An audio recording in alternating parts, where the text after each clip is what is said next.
Thank you for tuning in, folks. The WRT Boxing Show. We're discussing the NABF welterweight champion Egis Kavaliauskas taking on Roberto Arriaza. Arriaza. Now, can you imagine? And this, like I said, this is Egis Kavaliauskas, the number 2 WBO welterweight. Now, Egis is ranked across the board, a lot of them, but it's basically known that this is his final hoorah, his stage to shine, because it's about 85%. This is going to be Terence Crawford's mandatory defense. Now, remember, Terence defeated Horn for it, got a voluntary against Jose Benavidez. Now it's his mandatory, which is Egis Kavaliauskas. You know, another top-ranked fighter. I think that is why he volunteered against Jose Benavidez, so he could stretch out the top-ranked stable. Now, just for the good standards idea of what Egis is, it's ranked number 5 for the BC. Is he not? Oh, there he is. Number 4 in the BA. Number 11 in the BF. And WBO number 2. Now, how is he so deep in the IBF? If you look at the standards, I could kind of understand it now. Number 1 and 2 by the IBF is always, it's a little off track here, but, you know, we're talking Egis. Why is he ranked number 11? We could see this. At least Mr.A is going to break it down right here. Number 1 and 2 is blank always for eliminators. Number 3, now we got to see who's the best in these people. We rank them. Number 3, Jesse Vargas. Okay, he's the standard. He's the big name. Number 4, Quattrilo Abduhakra. That's my boy. I think he beats Jesse, but go with it. Number 5, Kerman Laharaga. He's fighting the 17th versus Frankie Gavin. I think he beats. That'd be a good ass fight, him and Egis. But I think he's gonna beat Frankie Gavin. Number 6, Kahita O'Hara. 7, Andre Berto. Number 8, Rashidi Ellis. Number 9, Custo Clayton. Number 10, Alexander Vesputin. Number 11, Egis.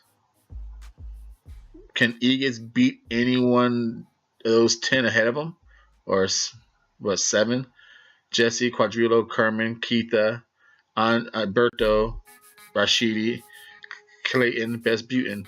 So maybe Egis does deserve 11 by IBF. Just maybe. You know what? Anyway, now back to the fight itself. Now that we just broke down, thank you for tuning in and staying in for that little off the side rant, boxing talk right here on the WRT Boxing Show. If you are a new viewer and you are entertained so far, and you want to start your, well, depending on where you are in the world, because the WRT Boxing Show, we talk worldwide boxing rankings 2, 1 to the top 15. You saw what we just did. Now, 6 a.m. my time, California time, USA, California, 6 a.m. The WRT Boxing Show goes live. 6 a.m. Start your morning right. Your eggs, your boxing, and your bacon. Or the show is called Eggs, Bacon, and Boxing. Sorry. Eggs, bacon, and boxing. So you get your eggs, you get your bacon, you get your boxing, you get your show right here with Mr.A, the WRT Boxing Show. Now back to the fight. Thumbs up. Hit that subscribe button. New viewers, you found your home. Hit that subscribe button. Now, Roberto Arriaza. Now this is, most people ain't going to give a rat's ass about this fight. They're like, oh, Terence Crawford's going to fight that fucking white European dude. Blah, blah, blah. That Mexican cat's just there for fucking being an opponent. He's Nicaraguan, you know. Straight out of training out of and staying in California now, Los Angeles. Now think about this, folks. He's number 8. He's 17-0, I believe. This is his fucking moment. everyone's expecting Egis just to win and become the next mandatory for Terrence Crawford. Egis, Terrence Crawford. I was saying it because if you follow the show, Mr. A's been talking about this on way back in the day on Mr. A's thoughts. How as soon as Terrence Crawford moved up, I did a Mr. A's thoughts, and he ain't gonna have no one to fight. So I'm gonna get ready for Egis, get ready for Best Beauty, and I already named who his competition is gonna be. And so far, it's going. We're 2 for 2. We're 2 for 2. If Egis is it. Now, back on point, straight line, Robin Hood arrow shooting, straight line. Egis, the meme machine, Lithuanian. If you like numbers, if you want the numbers, if you want them, if you want to you just like numbers, crunch numbers, betting money. 82 rounds, 80 KOs percentage, 20-0, 16 KOs. If you like numbers, I prefer styles make fights. I don't care about knockout ratios. Even though watching fights, power does play a big role in the outcomes. Pressure with power, big motherfucking outcome. I've lost many predictions because I thought a boxer will fucking win the fight, but no, the pressure busted him. The pressure busted his pipes. But anyway, 30 years old, 5'9", 71-inch reach. That's the Mean Machine, the Lithuanian Mean Machine with Robert Garcia out of Oxnard. So we got 2 foreigners who are California residents. So this is a battle of North and South California between the Nicaraguan and the Lithuanian. It's crazy, right? Now, Roberto's 28 years old, a 76 knockout ratio, 17-0 with 13 KOs. Now, you could say, who the fuck have they fought? Same thing with Egis, who has he fought? So basically, I'm thinking they're knocking out the same people, but theoretically. Now, what I have seen, Sammy Valentine on Roberto's record, I seen that knockout. And I seen Sammy Valentine get some of his early fights. I seen how they were pumping him up. He was supposed to win that fight against Roberto. He was not supposed to get knocked out the way he's supposed to. Now, Egis knocked out David Anavesian, and I don't think anyone was impressed with that win because I don't think anyone holds David high enough. Even though he's fighting Josh Kelly next, which is still a good step up for Josh Kelly.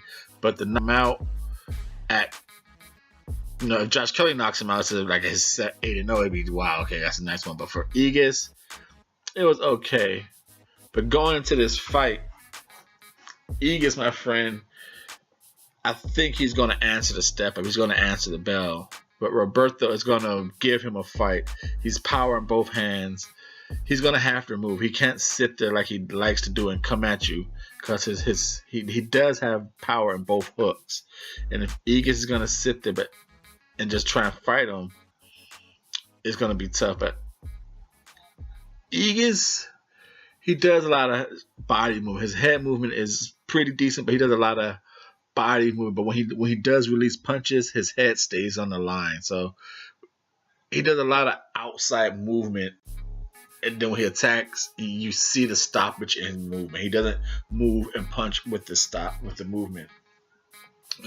It's crazy. I mentioned Alex Xander Besputin, and that's who comes on in my research, and he just back there. I'm just letting it play, but no fight happened to him.